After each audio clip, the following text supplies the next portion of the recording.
মেয়েদের দুইটা গুণ থাকলে সংসারী হতে কিন্তু বেশি একটা সময় লাগে না। প্রথমটা হচ্ছে মানিয়ে নেওয়া, আর দ্বিতীয়টা হচ্ছে গুছিয়ে নেওয়া। আপনি যদি আপনার পরিস্থিতি যেমনই হোক তা মানিয়ে সংসারটা সুন্দর করে গুছিয়ে নেন, তাহলেই কিন্তু সংসার জীবনে আপনি সুখী হতে পারবেন। আসসালামু আলাইকুম, কেমন আছেন সবাই? আশা করছি সবাই অনেক অনেক ভালো আছেন। আলহামদুলিল্লাহ, আমরাও ভালো আছি। আজকের ভিডিওটা কিন্তু একেবারে সকাল থেকে শুরু করেছি। সকালবেলা উঠে হচ্ছে রুটি ভেজে নিচ্ছি। রুটিগুলো আমি গত রাতেই বানিয়ে ফ্রিজে রেখে দিয়েছিলাম। ওই যে ভিডিও শুরুতে বললাম না যে সংসার জীবনে কিন্তু গুছিয়ে নিতে পারলেই সংসারটা সুন্দর হয়। আমি আমাকে খুব ভালো করেই জানি। আমি জানি সকালবেলা উঠে রুটি বেলে ভেজে নাস্তা বানিয়ে সবাইকে খাওয়া আমার পক্ষে একেবারেই পসিবল না। যার কারণে আমি সবসময় রুটি পরোটাগুলো আগে বানিয়ে রাখার চেষ্টা করি। সকালবেলা উঠে হচ্ছে এই যে ভাজাভাজির কাজগুলো করে নেই। এভাবে সংসার জীবনে নিজের কাজগুলো যদি নিজের মতো গুছিয়ে নেওয়া যায়, প্রত্যেকটা পরিস্থিতিতে যদি নিজেকে মানিয়ে নেওয়া যায়, তাহলেই কিন্তু সংসার জীবন সব থেকে সুন্দর হয়। আর এই সংসার জীবনে এটাই একটা টিপস। যাই হোক, রুটি ভেজে নিয়েছি, একটা ডিম ভেজে নিয়েছি, তার সঙ্গে হচ্ছে গত রাতের কিছু মাংস ছিল, গরুর মাংস, সেটা গরম করে নিয়েছি। এই তো প্রতিদিনের মতো খাওয়া দাওয়া করে নিয়েছি, কিন্তু আপনাদের সঙ্গে শেয়ার করিনি। খাওয়া দাওয়ার সময় ভিডিও করা আমার একেবারে ভালো লাগে না। মাঝে মধ্যে করি, তবে সবসময় একেবারে পছন্দের না। মাঝে মাঝে চিন্তা করি যে জীবনটা কেমন যেন হয়ে গেছে, রান্না করতে করতে অনেকটা সময় চলে যাচ্ছে, মানে জীবনে অনেকটা সময় রান্না ঘরে ব্যয় করে ফেলতেছি, তাই না? এই যে সকাল নাস্তা বানিয়ে নিয়েছি, এখন হচ্ছে আবার দুপুরে রান্না করতেছি, তারপর একটু পর মানে 2-3 ঘন্টা পর আবার হচ্ছে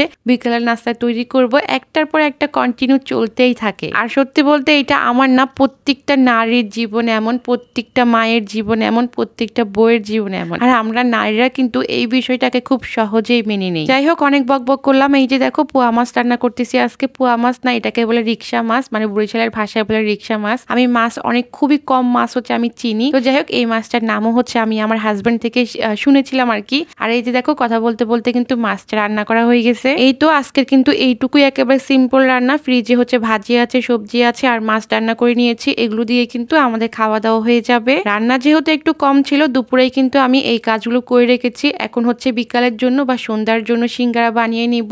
ওই জন্য হচ্ছে সিঙ্গারা যে পুরটা সেটা রেডি করে রেখেছি, আর এই যে ময়দার যে ডোটা সেটা কিন্তু মথে রেখেছি। এই সব কিছু গুছিয়ে তারপর হচ্ছে একটু ঘুমাতে গিয়েছিলাম, মানে 1 ঘন্টার মতো রেস্ট নিয়েছি, তারপর আবার রান্নাঘরে চলে এসেছি। আর এই তো এখন হচ্ছে সিঙ্গারাগুলো বানিয়ে নিচ্ছি। সিঙ্গারার জন্য হচ্ছে বড় করে একটা রুটি বেলে নিয়েছি। সিঙ্গারার পুরটা আমি খুব ভালো তৈরি করতে পারি, তবে সিঙ্গারার যে শেপটা সেটা আমি সুন্দর করে দিতে পারি না। সিঙ্গারার হচ্ছে শেপটা দিতে গেলে আমার অনেকটা সমোসার মতো হয়ে যায়। আমি যেহেতু সবসময় ফেসবুকে চালাই, ফেসবুকে একটা সহজ একটা হচ্ছে টিপস দেখছিলাম বা হ্যাক্স দেখছিলাম, তো চিন্তা করলাম ওইভাবে ট্রাই করব।